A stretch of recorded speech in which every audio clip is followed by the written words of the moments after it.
বৈশাখ উপলক্ষে নতুন রূপে সেজেছে এই জাদুঘর। প্রবেশপথকে সাজানো হয়েছে বিভিন্ন আলপনায়, বড় বড় ব্যানারে সুসজ্জিত হয়েছে চারপাশ।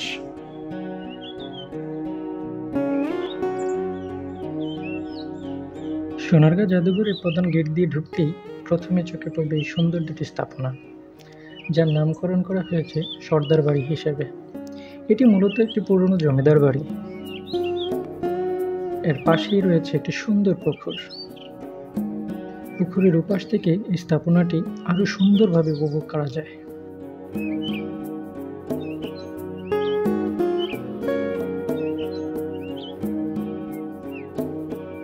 বৈশাখ উপলক্ষে নতুন রূপে সেজেছে এই জাদুঘর। সেখানে শোভা পেয়েছে ভারী রঙের রেশমি কাপড় এবং বিভিন্ন রঙের কাপড় পতাকা স্বরূপ। সাথে রয়েছে হ্যাজেক লাইটিং, যা সত্যি অসাধারণ। প্রবেশপথকে সাজানো হয়েছে বিভিন্ন আলপনায়, বড় বড় ব্যানারে সুসজ্জিত হয়েছে চারপাশ। তবে আজ আমরা ভেতরের কোনো ঐতিহাসিক জিনিসপত্র দেখব না। আজ আমরা দেখব নববর্ষে কী রূপে সেজেছে এই জাদুঘর।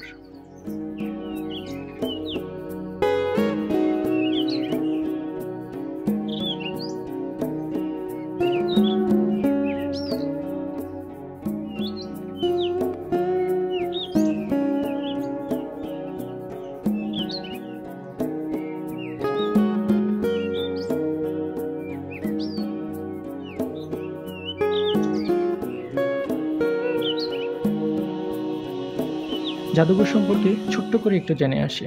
সোনারগাঁ জাদুঘর প্রতিষ্ঠা করেন দেশের বিখ্যাত চিত্রশিল্পী জয়নাল আবদিন। এই জন্য জাদুঘরের ঠিক সামনের দিকে অনেক সুন্দর একটি ভাস্কর্য স্থাপন করা হয়েছে জয়নাল আবদিনের। মূলত এই জাদুঘরটি ছিল পরিত্যক্ত একটি জমিদার বাড়ি, যা তিনি 1975 সালের দিকে জাদুঘর হিসেবে প্রতিষ্ঠিত করেন। এই জাদুঘরটিতে বাংলার ঐতিহ্য ও সংস্কৃতি সম্পর্কিত বিভিন্ন নিদর্শন, যেমন লোকশিল্পী, কারুশিল্পী এবং অন্যান্য ঐতিহাসিক নিদর্শন প্রদর্শন করে। পাশাপাশি বাংলার ঐতিহাসিক আরেক ঐতিহ্য হল বাংলা নববর্ষ, যা প্রতি বছর এই জাদুঘরে খুব ঘটা করেই উদযাপন করা হয়। এই বৈশাখী উপলক্ষে এই জাদুঘরে প্রতি বছরই মাসব্যাপী চলে বৈশাখী মেলা। এই মেলায় শোভা পায় বাংলাদেশের বিভিন্ন জেলার সব ঐতিহ্য ও সংস্কৃতি সম্পর্কিত বিভিন্ন নিদর্শন, যা প্রদর্শিত হয় দর্শনার্থীদের কাছে। এটি দর্শনার্থীদের খুব গুরুত্বপূর্ণ একটি অভিজ্ঞতা প্রদান করে। ঘুরতে আসা এই সকল দর্শনার্থীরা এখানে ঘুরে যেমন আনন্দ উপভোগ করে এবং বিভিন্ন অঞ্চলের বিখ্যাত কারুকার্যগুলো তাদের চোখে পড়ে, পছন্দ অনুযায়ী অনেকেই তা ক্রয় করে নিয়ে যায়। সেই সুবাদেই এখানে গড়ে উঠেছে বিভিন্ন স্টল।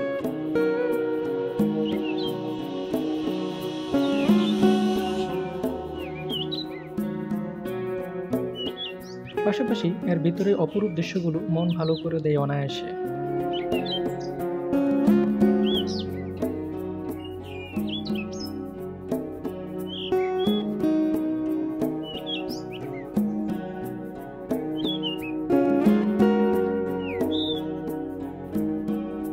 ভিতরে রয়েছে দর্শনার্থীদের জন্য বসার জায়গা থেকে বিশ্রামের জায়গাও। পাশাপাশি আছে সুন্দর একটি লাইব্রেরি, যেখানে বইপ্রিয় দর্শনার্থীরা নানান ধরনের বই পড়ে সময়টাকে উপভোগ করতে পারে।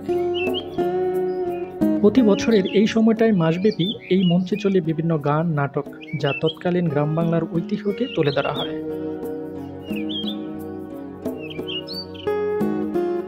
ছোট বড় সবাই এই জায়গাটাকে অনেক উপভোগ করে।